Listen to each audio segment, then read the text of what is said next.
साथीहरूको सहकारी र सहयोगको स्थानीय स्तरमा उपलब्ध भएका सामग्री कार्टुन टेप सिरिज आदिको प्रयोगबाट निर्माण गरेको छ। यसको यो बनाउनुको मुख्य उद्देश्य चाहिँ विगत सालमा अब कुकुरको बगेको कुकुरको पुलको विकल्पमा चाहिँ हामीले यो हाइड्रोलिक ब्रिज बनाउन सक्छौँ। यो हाइड्रोलिक ब्रिज चाहिँ पास्कलको नियममा आधारित रहेर बनेको छ। पास्कलको नियमअनुसार चाहिँ बन्द भाँडामा रहेको तरल पदार्थको कुनै बिन्दुमा चाप दिँदाखेरि उक्त तरल पदार्थको भित्र चाप चाहिँ लम्ब रूपले प्रसारण हुन्छ। मोडेल हो यो चाहिँ हाम्रो शरीरको छातीभित्र दुई फोक्सोको बिचमा कार्डियक मांसपेशीबाट बनेको अङ्ग हो। यो मुटु चाहिँ रक्त सञ्चार प्रणालीमा भाग लिने प्रमुख अङ्ग हो। मुटुमा चारवटा कोठाहरू रहेका हुन्छन्, right auricle, right ventricle, left auricle, left ventricle. Left अरिकलहरू माथिल्ला कोठाहरू हुन् र भेन्ट्रिकलहरू तल्ला कोठा हुन्। अरिकलको भन्दा भेन्ट्रिकलहरूको भित्ता बाक्लो हुन्छ, जसमा पनि राइट भेन्ट्रिकलको भन्दा लेफ्ट भेन्ट्रिकलको भित्ता झनै बाक्लो हुन्छ, किनकि अरिकलहरूले रगत रिसिभ गर्छन् भने भेन्ट्रिकलहरूले रगत सेन्ड गर्छन्। त्यसमा पनि लेफ्ट भेन्ट्रिकलको भित्ता झनै बाक्लो हुन्छ, किनकि यस राइट भेन्ट्रिकलले अशुद्ध रगतलाई पुच्छमा पुर्याउँछ भने लेफ्ट भेन्ट्रिकलले शरीरको माथिल्लो भागदेखि शरीरको तल्लो भागसम्म रगत पुर्याउने हुँदा लेफ्ट भेन्ट्रिकलको चाहिँ भित्ता बाक्लो हुन्छ। These numerous thread-like branches are known as dendrites. It is one of the parts of neuron. These dendrites contains receptors that receive the impulses coming from another neuron, and this is the first impulse. Now this impulse will transmit to the next part, which is known as cell body or soma. This consists of big nucleus that contains DNA or genetic material of neuron. Now these impulses will transmit to the next body part, which is known as axon. And axon is surrounded or coated with myelin sheath. This yellow coat is known as myelin sheath. Its function गर्न सक्छ भने एउटा chart पेपरको रूपमा art गर्नको लागि school लेभलमा धेरै पेपरहरू चाहिँ यतिकै वेस्ट गरिरहेको हुन्छ, जुन चाहिँ युज भइरहेको छैन नि त, वेस्ट भइरह त्यसलाई चाहिँ युज गरेर हामीले त्यहाँ स्कुलमा पढ्ने चिल्ड्रेनहरूलाई चाहिँ एउटा रफ नोटबुक पनि दिन सक्छौँ सजिलै पानी पर्छ तर पानीको समस्या नि उत्तिकै धेरै छ।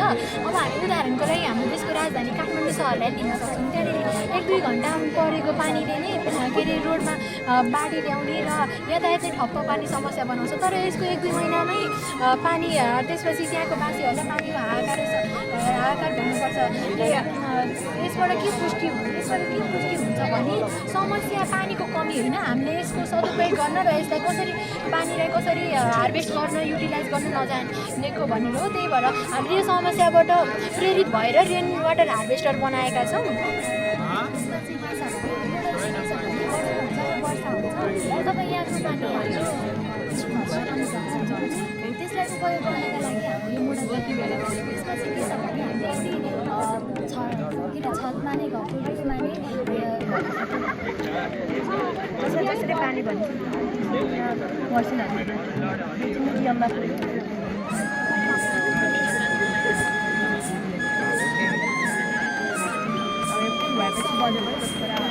पानीको यो कार्यक्रम चाहिँ वास्तवमा भन्यो भने एकदमै यो चाहिँ विद्यार्थीहरूको लागि अनुसरण गरेर चाहिँ उनीहरूलाई चाहिँ एकदमै यो जुन वैज्ञानिक युगको लागि चाहिँ प्रविधिहरूसँग जुन जोडिएर अहिले हाम्रा भाइबहिनीहरूले आफूले सिकेका ज्ञानका कुराहरूलाई व्यवहारिकतामा ल्याएर जुन शैक्षिक सामग्रीहरू बनाउनु भएको छ यो एकदमै उल्लेखनीय कार्य हो। र अझै पनि हामीले मन्थली नगरपालिकाले चाहिँ शिक्षा क्षेत्रमा अझ यहाँ अहिले आज भएको यो कार्यक्रमहरूबाट चाहिँ धेरै चाहिँ जुन अब कमी कमजोरीका कुराहरू चाहिँ अझ आयो भने कोटानाटाको जीवहरूको बैठकमा चाहिँ यो आयो भने अझै सुधारेर लाने र अझै थप कार्यक्रमहरू के राख्नुपर्छ त्यसलाई पनि हामी चाहिँ कार्यक्रममा समावेश गराएर ल्याउनेछौँ।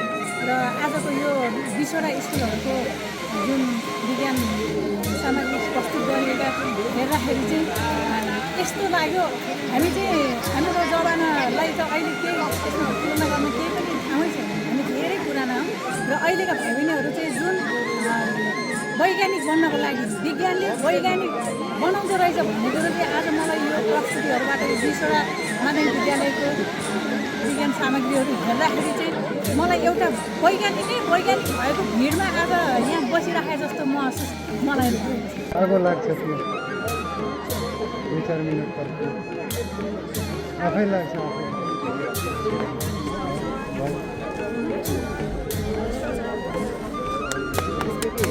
यसबाट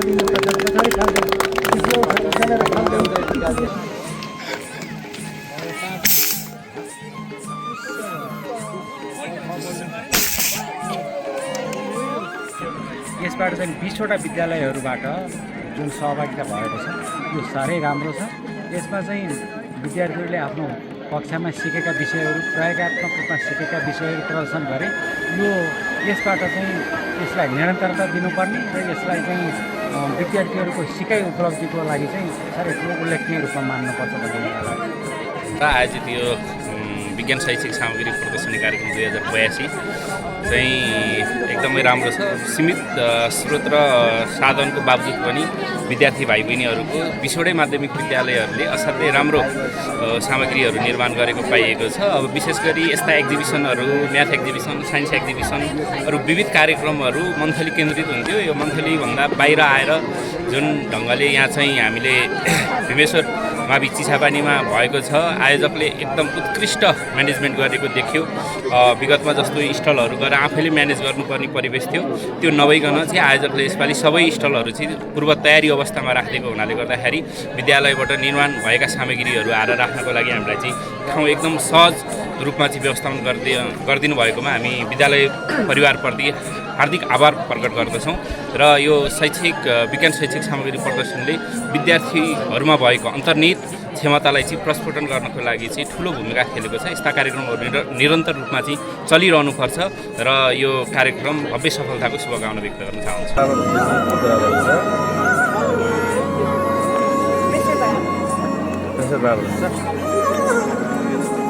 यसको अर्को नाम के छ?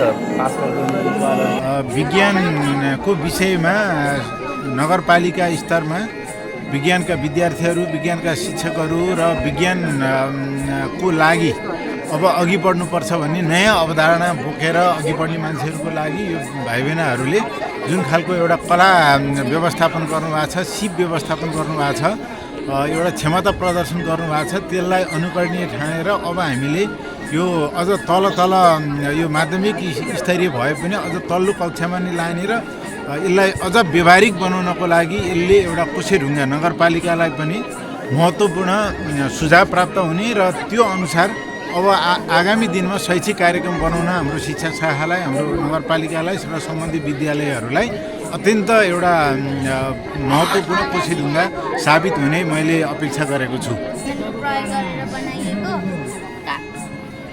यो कल कारखानाबाट निस्किएको कार्बन डाइअक्साइड ग्यास अनि गाडीबाट आएको हरित ग्यास निस्किरहेको छ, त्यसकारण प्रदूषण भइरहेको छ।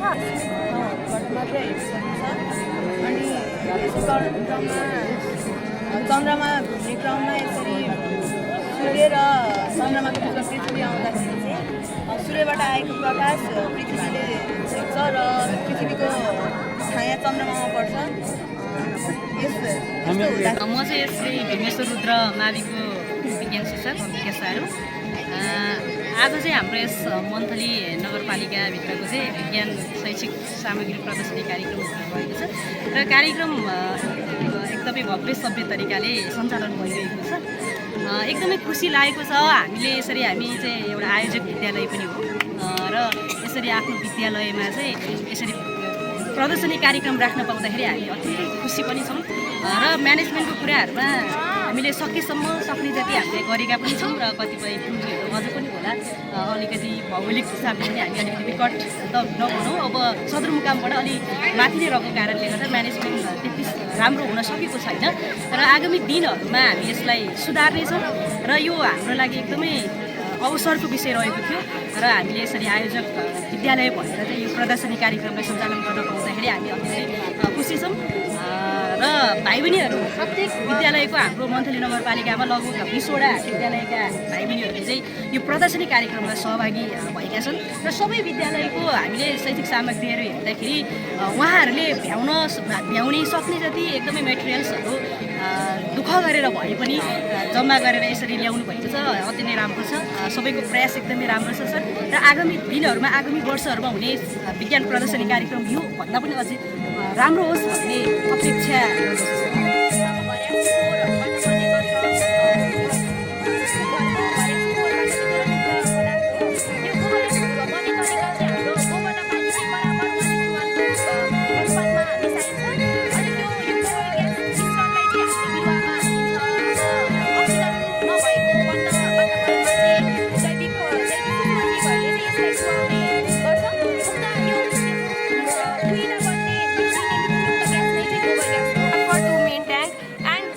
main tank water is overflow, it is sent to well for underground recharge, and also it is sent to drip irrigation for better agriculture, and as well as this is all the project of our rainwater harvesting. It promotes Nepal's economic growth by storing water, and also for drip irrigation which will help us in agriculture.